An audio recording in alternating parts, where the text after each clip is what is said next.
Listen, I don't need to tell South Carolina what a powerful leader Jim Clyburn is, and he always speaks the truth with courage and with conviction, and he is truly one of the closest advisors and friends to President Joe Biden and me. Leader Clyburn, thank you for all you are and all you do. And it is so wonderful to be back in this beautiful state. This is my third trip to South Carolina just since the beginning of the year, and my ninth trip to the state as vice president. And of course, there were many trips that I have taken to be here and visit with you before. And in 2020, it was South Carolina that put President Joe Biden and me on the path to the White House.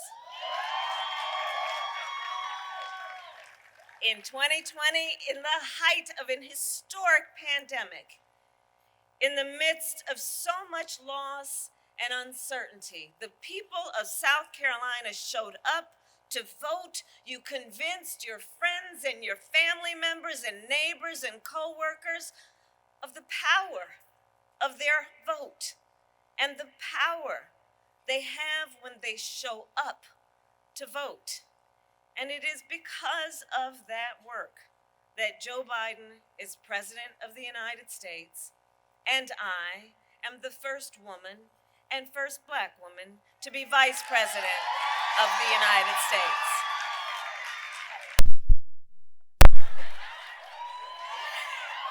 And an auntie.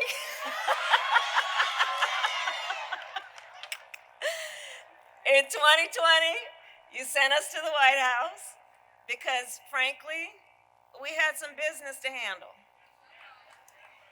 In 2020, South Carolina said, we need to take on the issue of high-speed internet. Years, I have spoken with leaders from Hemingway to Lower Richland to here in Orangeburg about the urgent need for high-speed internet, in particular for rural communities where students have had to go to the public library just to submit their homework on the Wi-Fi.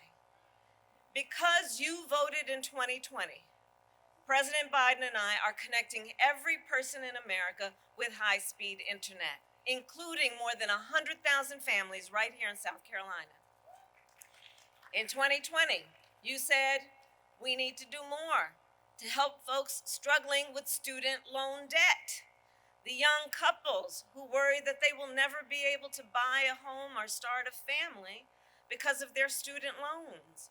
The mothers who work 2 and 3 jobs just to keep up with their monthly payments. And so, because you voted in 2020, President Biden and I have canceled more than $136 billion in student loan debt for more than 5 million Americans.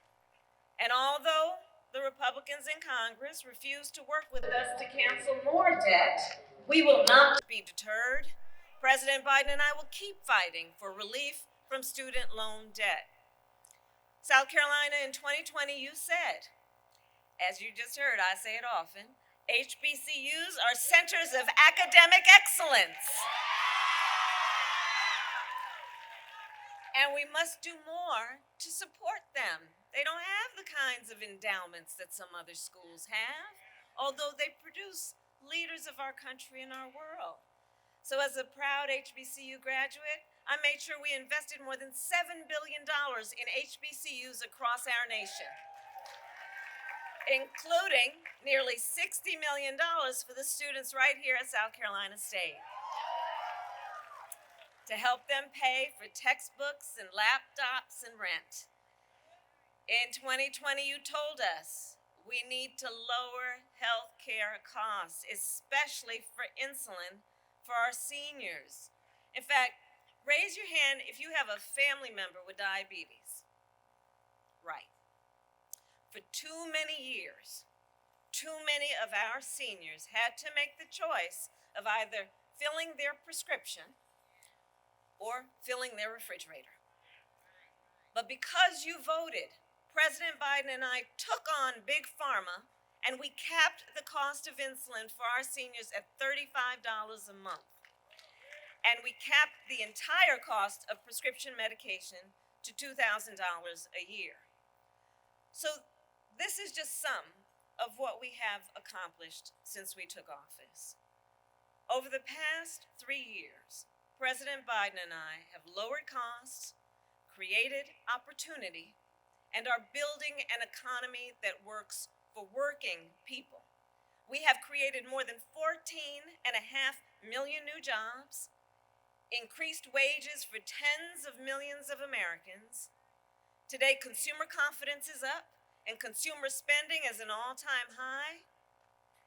And although we have more work to do, let us be clear, America's economy continues to be the strongest in the world.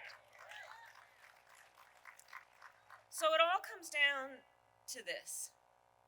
President Biden and I are guided by a fundamental belief. We work for you, the American people, and every day we fight for you. Sadly, however, that is not true for everyone. Case in point, Donald Trump. Former President Trump has made clear time and time again, his fight is not for the people. He fights for himself. He openly talks about his intention to weaponize the Department of Justice.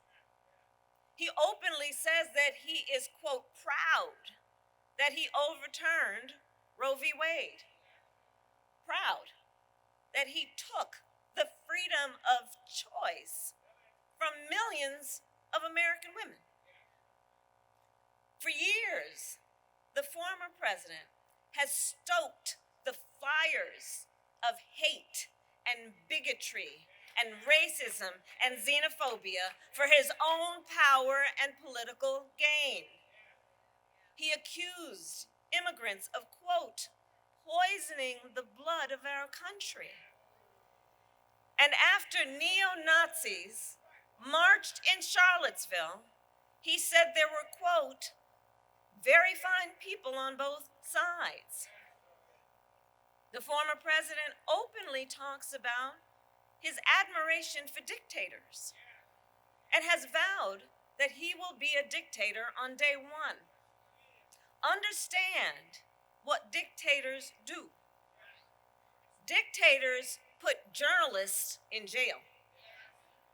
Dictators suspend elections.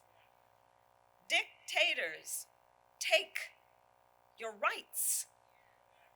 And as the great Maya Angelou once said, when someone tells you who they are, believe them the first time. Well, the former president has told us who he is. And it is on us, then, to recognize the profound threat he poses to our democracy and to our freedoms. And let us recognize there are extremists across our country who have been inspired, encouraged, and even cowered by the former president. In this moment, just look at states across our country where we witness a full-on attack on hard-fought, hard-won freedoms and rights. The freedom to vote, the freedom to be safe from the horror of gun violence, the freedom to live without fear of hate or bigotry, the freedom to be who you are and love who you love openly and with pride, the freedom to learn and acknowledge our nation's true and full history, and the freedom of a woman to make decisions about her own body and not have the government telling her what to do. And on that point, I know all of us are clear. One does not have to abandon their faith or deeply held beliefs to agree. The government should not be telling her what to do with her body. So, across our nation, fundamental freedoms are at stake. And understand, and I say this in particular to the students, it does not have to be this way. It does not have to be this way. When we win majorities in the United States Congress, and when Congress passes a bill that reinstates the protections of Roe v. Wade, President Joe Biden will sign it. When we win majorities in Congress, President Biden will sign into law an assault weapons ban.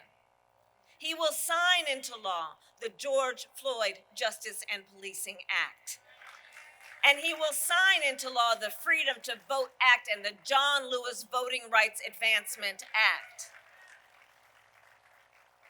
On these issues and so many more, who sits in the White House? It matters. And in this election, we each one of us, we face a question. What kind of country do we want to live in? We each face that question. What kind of country do we want to live in? Do we want to live in a country of liberty, freedom, and rule of law? Or a country of disorder, fear, and hate? We face a choice: cruelty or compassion, chaos or competence, division or unity.